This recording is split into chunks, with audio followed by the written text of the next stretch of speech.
Good morning. अधिकार तथा कर्तव्य में संबंध। आज हम इस टॉपिक पर चर्चा करेंगे। अधिकारों और कर्तव्य में क्या संबंध है, समानता है। कर्तव्य। अधिकारों के बिना कोई भी व्यक्ति अपने जीवन का पूर्ण विकास नहीं कर सकता। व्यक्ति को अधिकार समाज तथा राज्य के अस्तित्व में आने से पूर्व भी प्राप्त थे। समाज तथा राज्य के अस्तित्व में आने के पश्चात अधिकारों को कानूनी मान्यता प्राप्त हो गई। एक आदर्श समाज में केवल अधिकारों की व्याख्या ही काफ़ी नहीं होती है। अधिकारों के साथ साथ कर्तव्यों की भी व्यवस्था होनी चाहिए। एक व्यक्ति स्वतंत्रतापूर्वक अपने अधिकारों का प्रयोग करने में तभी सफल हो सकता है जब दूसरा व्यक्ति अपने कर्तव्यों का पालन करता है।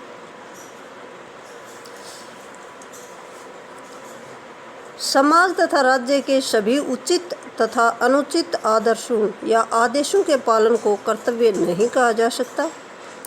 हमारे स्वर्गीय राष्ट्रपति डॉक्टर ज़ाकिर हुसैन ने भी कहा था कि कर्तव्य आज्ञा का अंधाधुंध पालन नहीं है, वरन ये अपने प्रतिबंधों और दायित्वों को पूर्ण करने की तीव्र इच्छा है।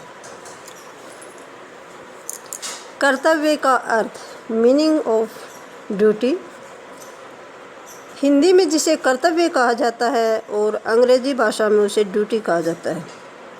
अंग्रेजी भाषा के ड्यूटी शब्द का एक और अर्थ है और वह है ऋण। प्रत्येक समाज तथा राज्य अपने नागरिकों के जीवन के विकास के लिए कुछ सुविधाएं प्रदान करता है। इन सुविधाओं को अधिकार कहा जाता है। व्यक्ति राज्य तथा समाज से जो अनेक सुविधाएं प्राप्त करता है, इन सुविधाओं के लिए वह समाज तथा राज्य का ऋणी अर्थात कर्जदार होता है।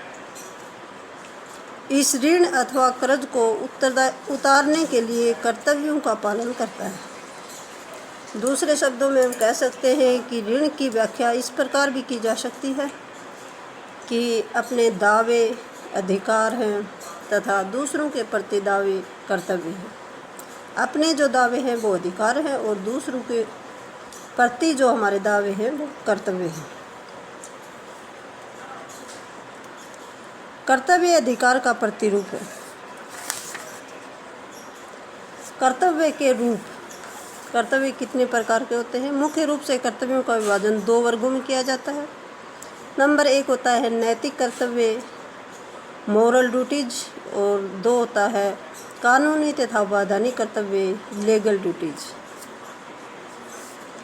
नैतिक कर्तव्य से अभिप्राय उस कर्तव्य से है जिसके पीछे कानून की शक्ति नहीं होती, वरन नैतिक कर्तव्य से अभिप्राय है कि सार्वजनिक हित में जिन कार्यों को हम करना चाहते हैं उन्हें स्वेच्छापूर्वक अर्थात बिना किसी दावे के करें।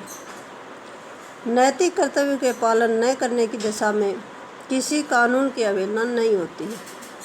कानून की अवहेलना न होने के कारण कोई भी दंड उसे नहीं मिलता है, परंतु समाज में आलोचना तथा निंदा अवश्य होती है।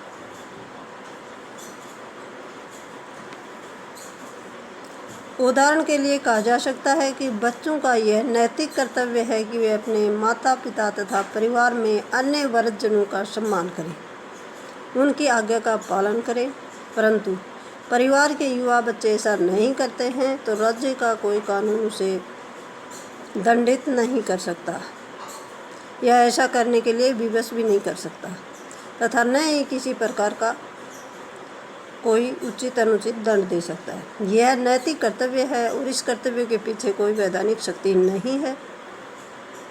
ऐसे युवा बच्चों की समाज केवल निंदा करता है।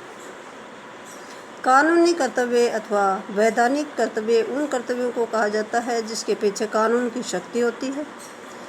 ऐसे कर्तव्यों का उल्लंघन करने पर कानून के अंतर्गत दंड दिया जाता है। कानूनी कर्तव्यों के विषय में कहा जाता है कि जिन कर्तव्यों का पालन ही कानून के दबाव अथवा दंड पाने के भय से किया जाता है। उदाहरण स्वरूप है कि राज्य के करों की अदायगी, राज्य के कानूनों का पालन, समाज में शांति व्यवस्था बनाए रखना आदि वैधानिक कर्तव्य हैं। यदि कोई नागरिक कर्तव्यों का पालन सही ढंग से नहीं करता है तो उसे दंड दिया जाता है। एक आता है मौलिक कर्तव्य। अधिकार तथा कर्तव्य साथ साथ चलते हैं, दोनों एक दूसरे के पूरक हैं, दोनों परस्पर संबंधित हैं। जिन देशों में संविधान लिखित होते हैं उन देशों में नागरिकों को कुछ अधिकार संविधान द्वारा प्रदत्त किए जाते हैं और इन अधिकारों को मौलिक अधिकार कहा जाता है। सरकारें बदलती रहती हैं परंतु सरकारों के बदलने से अधिकार नहीं बदलते। संविधान में संशोधन से इन अधिकारों को बदला जा सकता है। जब मौलिक अधिकार हैं तो मौलिक कर्तव्य भी हैं और मौलिक कर्तव्य के बिना मौलिक अधिकार का पूर्ण लाभ नहीं उठाया जा सकता। मौलिक कर्तव्य उन कर्तव्यों को कहा जाता है जिनका पालन व्यक्ति विकास के साथ साथ समाज कल्याण के लिए भी अनिवार्य है। मौलिक कर्तव्यों की व्यवस्था संविधान में की जाती है। भारत के संविधान में केवल अधिकारों की ही व्यवस्था थी परंतु अधिकारों के साथ साथ कर्तव्य अनिवार्य हैं, इसलिए इन कर्तव्यों की भी व्यवस्था की गई है।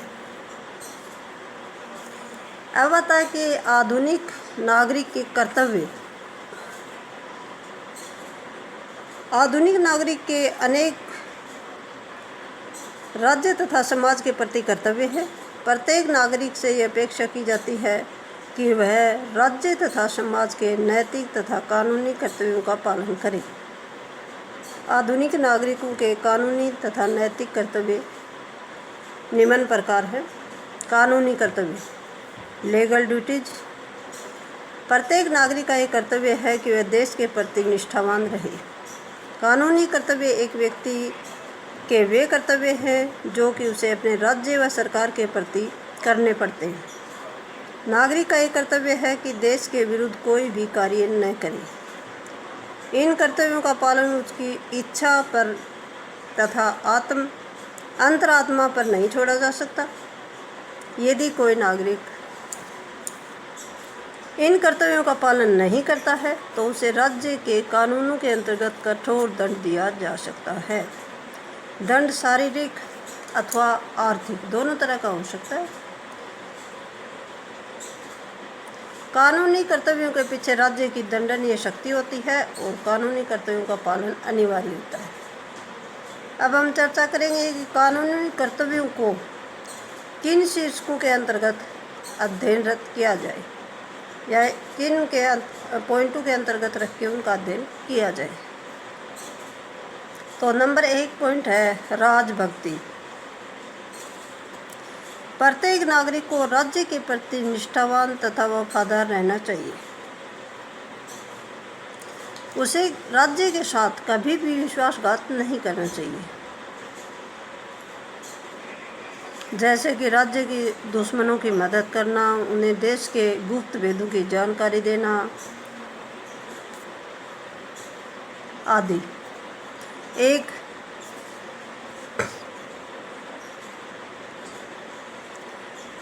इन कर्तव्यों के प्रति जो वफादार नहीं होता है, देश के प्रति वफादार नहीं होता है, उनको भी कानूनी रूप से दंडित किया जाता है।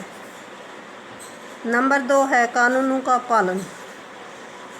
एक नागरिक का यह कानूनी कर्तव्य है कि वह अपने राज्य के कानूनों का पूर्ण रूप से पालन करे। कानून समाज में शांति व्यवस्था स्थापित करने के लिए निर्मित किए जाते हैं। यदि देश में शांति व्यवस्था होगी तो नागरिकों का जीवन सुखी तथा सुरक्षित होगा। शांतिपूर्ण तथा संवैधानिक ढंग से सरकार को ऐसा कानून बनाने तथा समाप्त करने के लिए विवश किया जाना चाहिए, किसी उपद्रवी ढंग से नहीं। नंबर 3 है शासन अधिकारियों के साथ सहयोग। प्रत्येक नागरिक का यह भी कानूनी कर्तव्य है कि अपराधी की खोज, शांति की स्थापना और महामारियों की रोकथाम तथा अन्य किसी भी प्रकार की विपत्ति के समय शासन अधिकारियों की सहायता करें। इसी प्रकार जनहित के लिए किए जाने वाले सरकारी कार्यों में भी सहायता करनी चाहिए। नंबर 4 है करों की अदायगी। सरकार को जनहित में अनेक कार्य करने पड़ते हैं। इन सभी कार्यों के लिए सरकार को धन की आवश्यकता होती है और धन एकत्रित करने के लिए सरकार नागरिकों पर कई तरह के टैक्स या कर लगाती है। प्रत्येक नागरिक का कर्तव्य है कि सरकार द्वारा जो कर लगाए गए हैं उनकी ईमानदारी से अदायगी करे। जीवन तथा संपत्ति की रक्षा के लिए सेना तथा पुलिस की व्यवस्था करती है सरकार, और सरकार नागरिकों के स्वास्थ्य के लिए अस्पताल तथा शिक्षा के लिए स्कूल कॉलेज की स्थापना करती है। अतः नागरिकों को अभी कर्तव्य होता है कि ईमानदारी से अपने करों की अदायगी या भुगतान करें। नंबर 5 है मताधिकार का उचित प्रयोग। लोकतंत्र में सरकार का गठन जन्म, जाति तथा वंश के आधार पर नहीं होता, वरन लोकतंत्र में सरकार प्रत्यक्ष अथवा अप्रत्यक्ष रूप से चुनाव के आधार पर होती है। प्रजातंत्र में सभी नागरिकों को एक निश्चित आयु के पश्चात मत देने या चुनाव लड़ने का अधिकार प्रदान किया जाता है। मताधिकार एक पवित्र धरोहर है। प्रत्येक नागरिक का कर्तव्य है कि अपने अधिकार का उचित ढंग से प्रयोग करे। उसे जनहित को ध्यान में रखकर और योग्य व्यक्ति को अपना मत देना चाहिए। नंबर 6 आता है सार्वजनिक सेवा के लिए उद्यत। प्रत्येक नागरिक का एक कर्तव्य है कि जब कभी भी नागरिकों से स्थानीय अथवा राष्ट्रीय संस्थाओं का सदस्य बनने की आशा की जाए तो उसे सदैव ऐसे कार्य के लिए तैयार रहना चाहिए। यदि यह किसी सरकारी नौकरी के लिए भी योग्य है तो उसे उसके लिए भी अपने आप को आवश्यकता अनुसार प्रस्तुत करना चाहिए। नंबर 7 है सेना में भर्ती होना।